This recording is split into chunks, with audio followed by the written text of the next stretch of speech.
আসসালামু আলাইকুম এভরিওয়ান, আপনাদের জন্য নিয়ে এসেছি কিভাবে নরম ফুলকো চিতই পিঠা সব ধরনের চাউলের গুঁড়া দিয়ে তৈরি করা যায় সেটি দেখাবো।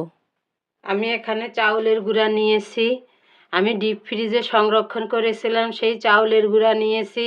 চিতই পিঠে তৈরি করার জন্য যে কোনো প্রকারের চাউলের গুঁড়া নেওয়া যাবে।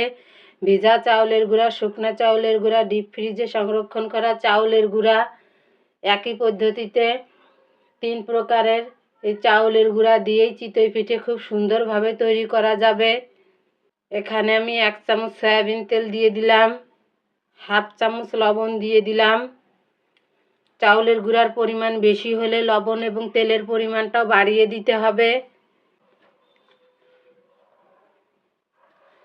ভালোভাবে মেখে নিচ্ছি।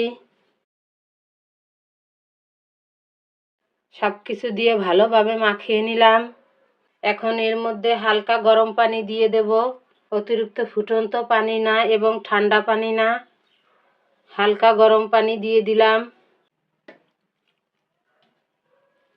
হালকা গরম পানি দিয়ে ভালোভাবে মেখে নিতে হবে। এইভাবে কিছু সময় ধরে চাউলের গুঁড়াগুলো মাখিয়ে নিতে হবে।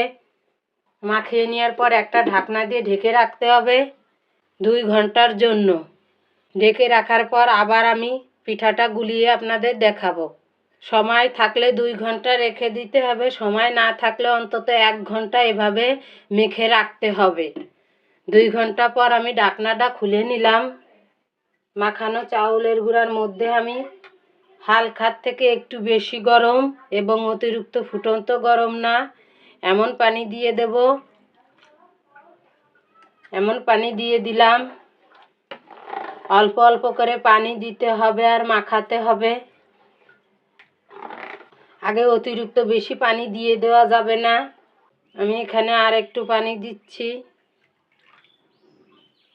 আবারও আমি মাখিয়ে নিচ্ছি। না ঘন না পাতলা এমন একটা ব্যাটার তৈরি করতে হবে। অতিরিক্ত পাতলা হবে না, অতিরিক্ত ঘন হবে না। মাখাতে মাখাতে যদি মনে হয় ব্যাটারটি অনেক পাতলা হয়ে গেছে, তখন একটু চাউলের গুঁড়া মিশিয়ে ঘন করে নিতে হবে। আর ব্যাটারটি ঘন হলে হালকা গরম পানি মিশিয়ে ব্যাটারটি একটু পাতলা করে নিতে হবে। এখানে আমি আর একটু পানি দিচ্ছি। ভালোভাবে মিশিয়ে নিচ্ছি। চিতই পিঠের এই ব্যাটারটি আমার তৈরি হয়ে গেছে। না ঘন না পাতলা এমন একটা ব্যাটার তৈরি হয়েছে বন্ধুরা। এক খোলা চিতই পিঠে দেওয়ার পর দেখতে হবে পিঠাগুলো সুন্দর ফুলছে কিনা। যদি না ফোলে তাহলে আর একটু হালকা গরম পানি দিয়ে মিশিয়ে দিতে হবে। পিঠা বানাতে বানাতে যখন এই গুলাটা ঘন হয়ে আসে তখন তার মধ্যে হালকা আর একটু পানি মিশিয়ে দিতে হবে। এভাবে মিশিয়ে মিশিয়ে পিঠাটা তৈরি করে নিতে হবে। চিতই পিঠের গুলাটা আমার তৈরি হয়েছে। চামচের উপর এরকমের হালকা লেগে থাকবে বন্ধুরা, তাহলেই বুঝতে হবে চিতই পিঠের ব্যাটারটা তৈরি হয়ে গেছে। এক খোলা বানিয়ে দেখতে হবে পিঠাটা কেমন হয়। যদি দেখা যায় পিঠাটা ভালো ফুলছে না, শক্ত হয়ে গেছে, তখন আরেকটু হালকা গরম পানি মিশিয়ে দিতে হবে। আর বেশি পাতলা হয়ে গেলে একটু গুঁড়া মিশিয়ে দিতে হবে।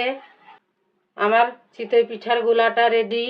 এখন আমি পিঠা বানিয়ে আপনাদের দেখাবো। পিঠার ছাঁচটা চুলার উপরে বসিয়ে ভালোভাবে গরম করে নিতে হবে। গরম করার পর একটু একটু করে গুলা প্রত্যেকটা খোপে দিয়ে দিলাম। ঢাকনা দিয়ে ঢেকে দিলাম। কিছুক্ষণ পর ঢাকনাটা খুলে পিঠাগুলো তুলে নিচ্ছি।